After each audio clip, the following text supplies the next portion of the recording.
We are back. We are Dr. B and Mrs. B. I'm an anthropologist and she's I'm an independent artist scholar. There you go. And this is Summer Review, episode season number 3 and episode number 2, Mrs. B. Episode number 2 coming right at you. Right, with episode number 2 of season. Can you believe we're in season number 3, Mrs. B? Yeah, from where we started. Just think about Getting better and better and better. Very much so. We started this 3 years ago. 3 years ago, and who would have thought it? Who would have thought? But we thought it. Yeah, and we thought it are. and we did it. And so this is season number 3, episode number 2, summer movies. And we're going to keep it tight. We're going to start off with the Oscar-winning movie, Oppenheimer. That's right, Oppenheimer. That won the Oscar this past year. And Mrs. B and I, we view this over the past several months, and now we want to give our perspective, our review of Oppenheimer. Congratulations to the actors. The actors, Cillian Murphy, who received the Oscar for Best Actor, and this is definitely a Christopher Nolan film, which just garnered a lot of And there were attention. several actors that received the award on stage as well. Very much so. Let me quickly review an update of the plot line, if I can give this to you real fast, Mrs. B. Sure. Experience the breathtaking global phenomena that fans experience, audiences experience around the world, written and produced and directed by my boy Christopher Nolan, who also produced Inception, by the way, and the Batman movies. So I had to throw that. Oppenheimer thoughts audience into the mind of a physicist, J. Robert Oppenheimer. That's Cillian Murphy. Brilliant. He was phenomenal, by the way. Whose landmark work on the Manhattan Project created the first atomic bomb. Wow. Yes, this in an unprecedented cinematic event, Oppenheimer features the stars of such as Emily Blunt, Matt Damon, Robert Downey Jr., Florence Pugh, Joseph Hartnett, Casey Affleck, Rami Malek, and Kenneth Brando. So again, this phenomenal 3-hour movie. Yes, and let me just say, my review of it, I didn't know where it was going to go initially. You have to be patient with the plot of this movie because it goes back in time of Oppenheimer. He reflects on the controversy that came aboard, and he was a physicist and also a professor, and had to expand his mind to come up with this team of specialists to create the atomic bomb. Well, there's a lot of egos. Very much so. Any project that you're doing of scientists. And what was occurring was, putting their heads together, and the plot of it would thicken as each turn. What was going on? What was behind the scenes? What wasn't told? What was the ultimate goal? And that was, I thought, it was written out brilliantly. It was scary. It really stretched Oppenheimer to, he had a little bit of scandalous past as well. Yes. He loved the ladies as well. Loved the ladies He as loved well. the ladies. And that was one of his crutches, by the way, Yes. through his career. And just to let you know, Dr. B and Mrs. B, Empty Nester Lifestyle, we give caution for family rating movies. Oh, very much so. Oppenheimer and a couple of movies that we're going to talk about this evening on this episode will be either an R-rated, a light R-rated movie. We used to go G to PG, but it may be a light R. That's true. That's true. Movie. And so we wanted to let it's an adult film. It's an adult R-rated film, and yet we are empty nesters, and so we're really catering to our audience. So we're not catering to young kids. No, we're not. Children. But a word of this caution is, for families. It is. It's still a family movie because it's intellectual. I mean, this challenges academics, and Dr. B is. I think I know a little bit about it, and it changes. It makes individuals think out of the box and be a team player for the good of the world. And then after he had developed the atomic bomb, it was earth shattering that he realized he's created something that killed millions of folks. Yeah. Tragically. A tragedy. And at the same time, it was for war. It was for and the at the same war. time, it's for combat and defense. Yes. So there's a moral dilemma there, as well as a social dilemma, but also the scientific side of it. The scientific and the human aspect of creating something new that's going to kill other folks. Kill other people and take their lives. Their hopes and dreams. That was earth-shattering. And their ancestry lineages. So what do you do? And then he was celebrated. He was celebrated and then investigated and challenged by the U.S. government because of his interactions with other folks who were against the U.S. government. And that's when Robert Downey Jr. did a great job of trying to defend him. Mr. Downey, as well as all the other actors. Yes. So again, what do you give Oppenheimer, Mrs. B? Oh, well, it's a thumbs up. It's a thumbs up. It's a thumbs up. So we're educators too. So yeah.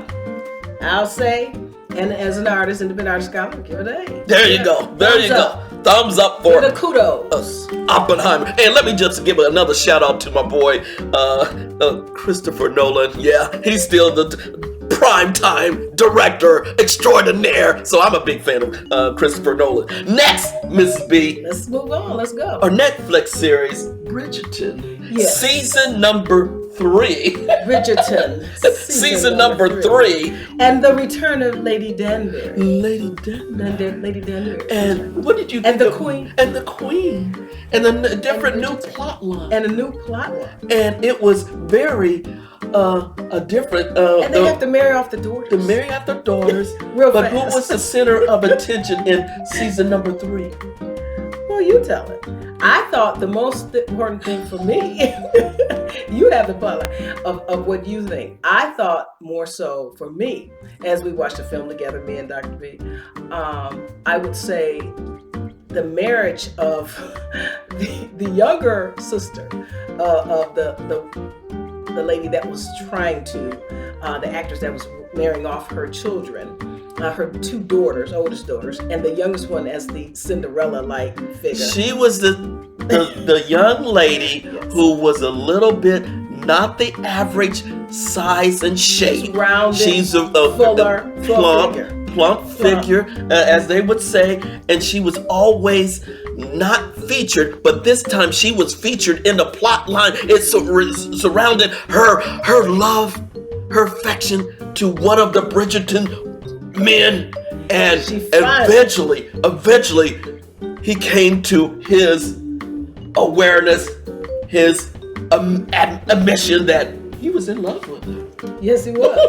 And she finally got her time to shine. To shine big time. She was the one that was humiliated. Yeah. But she also wrote that tell-all gossip. She was a gossiper. She wrote the article, and everyone in Bridgerton always read her gossip piece. She was acting out. She was mad. Yes. Everybody was ignoring her. They were calling her fat. She wasn't really fat. She's plump. She's full-figured. She was upset that she was being degraded. She was like the outcast. Yeah, and they featured. And they humiliated her. And in this season 3, in season 3, they featured. This was the increased the inclusion, equity of everyone. They had all the different types of. They had all cultures, all races, all situations ethnicities featured in season 3. They were making up. They throwing everybody in the plot line. And really, that is the world. Oh yeah, it is. There's no It doubt is the about world. it. It's just that we can't close our eyes to the world. We also have Exactly. But that was a great touch on the director and the writer for Bridgerton to include everyone as much as possible. I thought it was touching Yeah. that the youngest daughter of the Bridgerton family, mother, was getting ready to be prepped up and groomed and debutante, as they say in current times, to be sent off to make a match. She had all these wonderful gentlemen. But the match that came about was The African American an African American man. who just wanted to sit quietly with her and watch the painting. Very or sit much in so. silence. Yeah. And the mother was really surprised. So by she that. was going against tradition. She's going against tradition. Going against tradition in season number 3. All across the board. Oh, and the queen. And I don't think, and let me just say, I don't think we saw the end of season 3, by the way. Costumes we saw still effervescent as ever.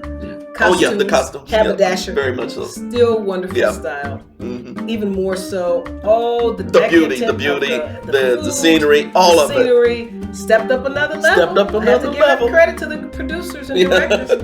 Very good. We give it give them Thumbs all up. the praise Hey, on that. wonderful. So that was a thumbs up too, Mrs. B. What? Yes, it Miss was. Thumbs up for season 3 of Bridgerton. Yes. Okay. Yes, sir. Now let's move on. The next Netflix series, The Diplomat. Season number 1, starring Carrie Russell. The Diplomat. The Diplomat. That's surprising. She was actually an agent for the U.S. government and was asked to step in to be the diplomat from the U.S. to the United Kingdom for Britain to help them with some espionage type of activity. Interesting enough, the plot could not be more political.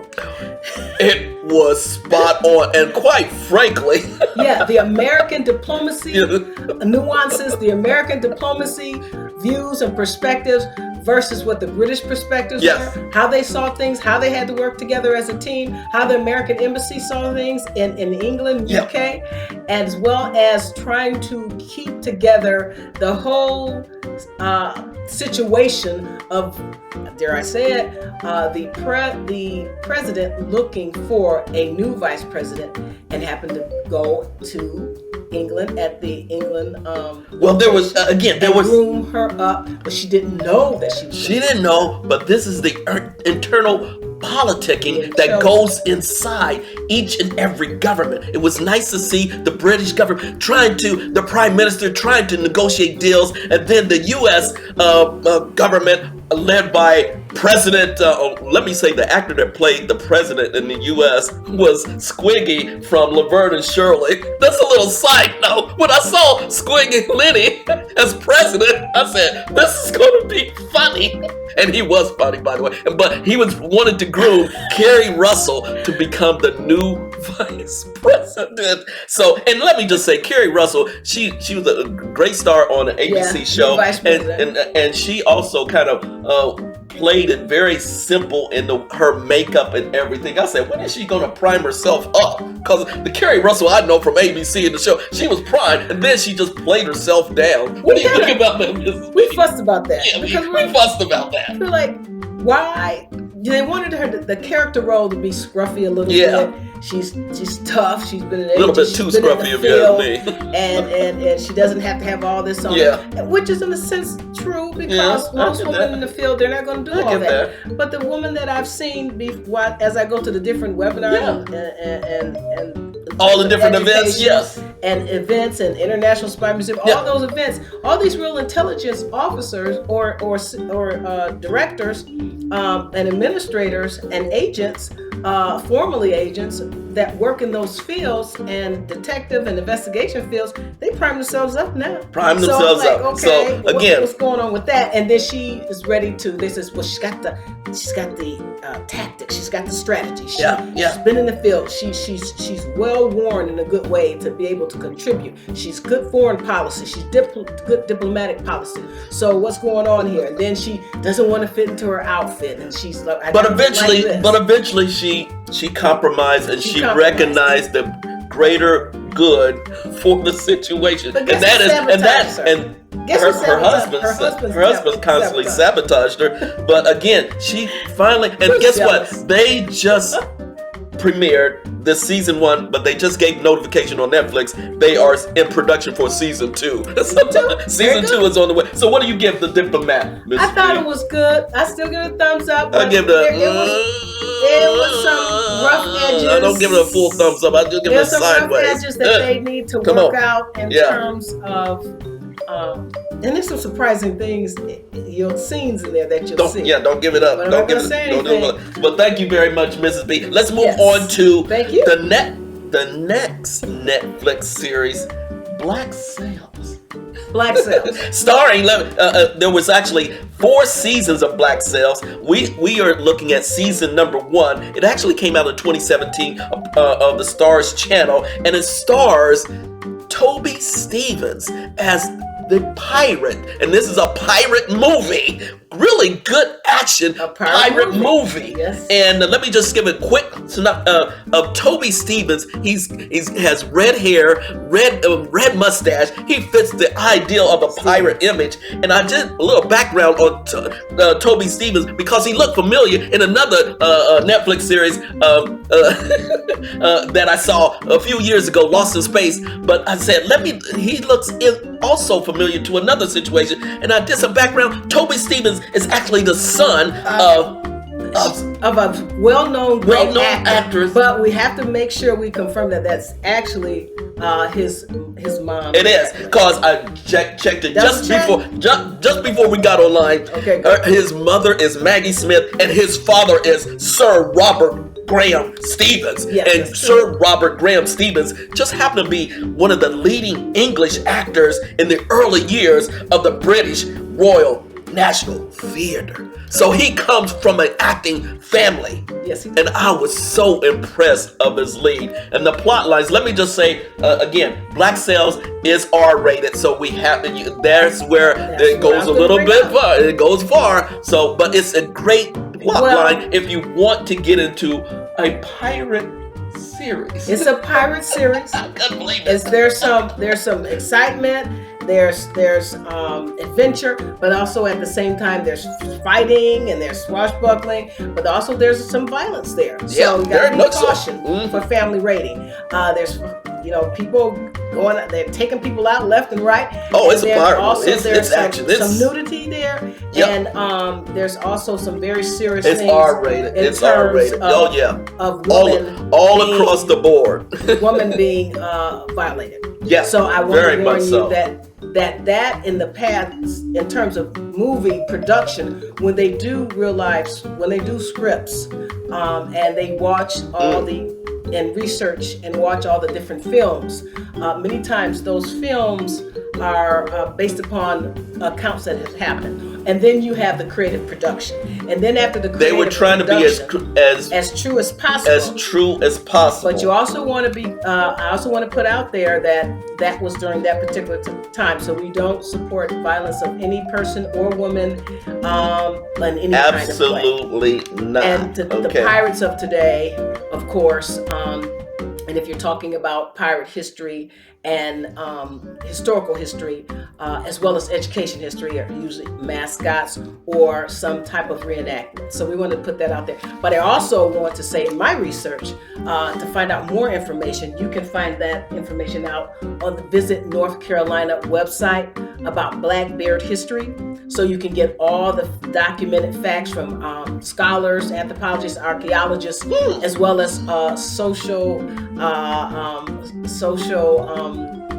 lives of the pirates, as well as Pirate Coast, and as well as Queen Anne's Revenge. There's a website for that you can search for. Kind of connected to that. And then there's these Carolina University pirates as well. So you can search that site for more information. Thank you. And I'll finally say, Mrs. B.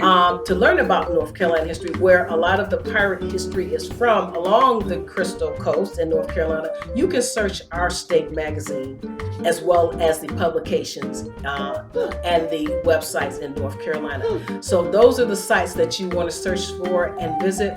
Make sure you go to the official ones, and that will give you all the education, and other sites will give you the edutainment. Want to say that. You said it.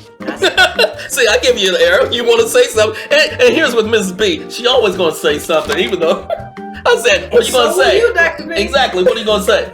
I'll give you your airtime. Rightly so. Now we move on summer movies at the box office right now that just came out. Inside the animated movies, Inside Out 2 and Despicable Me #4. Guess what? Wow. Guess what, folks? Yes, I'm going to mention it because Inside Out #2 has been number one for several weeks. Globally, it has raked in $1.217 billion. It's a global hit.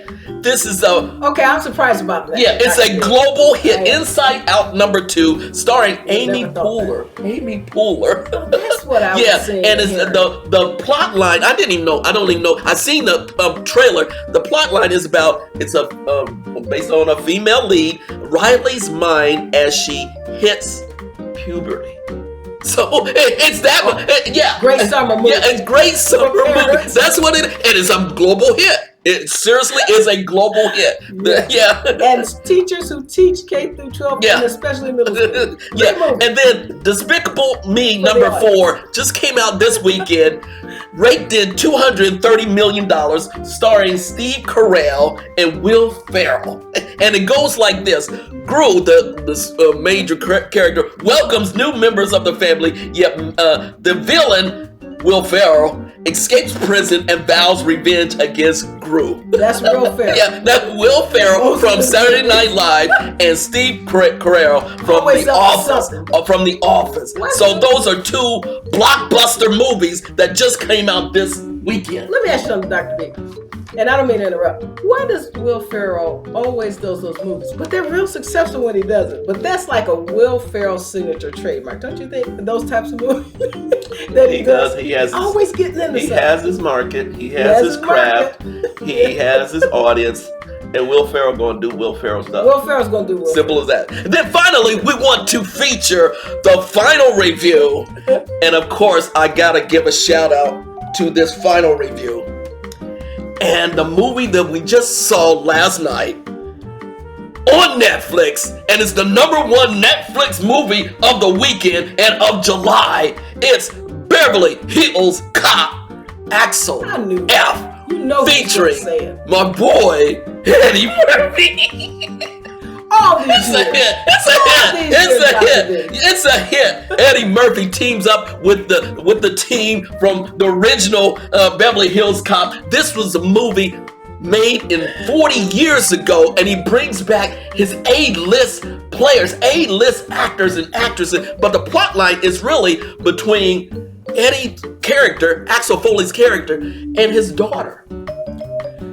Now I was surprised about that. And it started in Detroit. It started in Detroit. Hello, shout out to Detroit.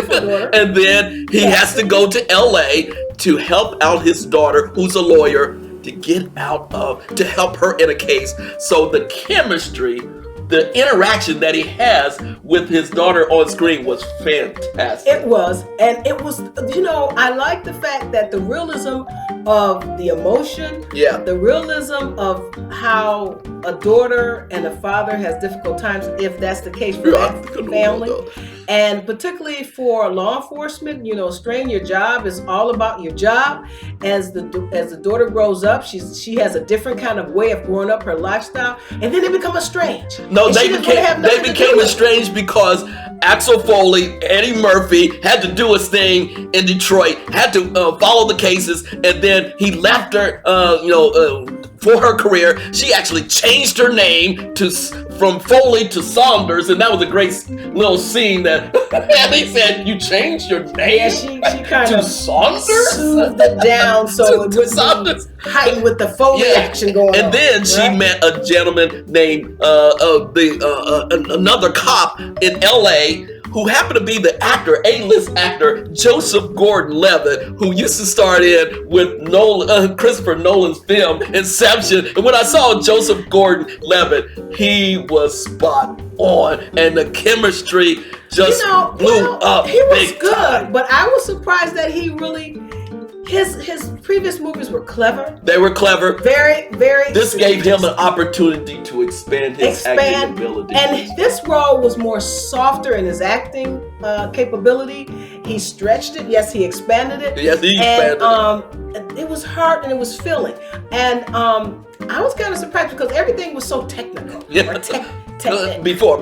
And now it's, you know, it's softened and he had grew his hair out. And he did. But the chemistry that Eddie had with him, his daughter, and well as his original crew, he brought in as many folks from the first film to this film, and it was I didn't even know what to expect. And I'm just going to share one scene with you. They had a helicopter going down the streets of LA in an action scene. It was hilarious. And let me just say, Eddie was spot on with his comedic skills, still looking cool, looking and doing all his shtick with the players. It was spot on. The tough life sometimes that people go through every day in every city across the country, in the urban areas of certain parts of urban areas, city of Detroit, different things. Of course, city of Detroit has risen back. He gave much prop to Detroit, by the way. He gave much prop. Exactly. With the Michigan he presents, but what I really like a way beautiful architecture. Way Eddie. And it wasn't all portrayed in the movie, but it was really grandiose now. Took us a long Eddie time. appreciates each and every city that when he does a movie.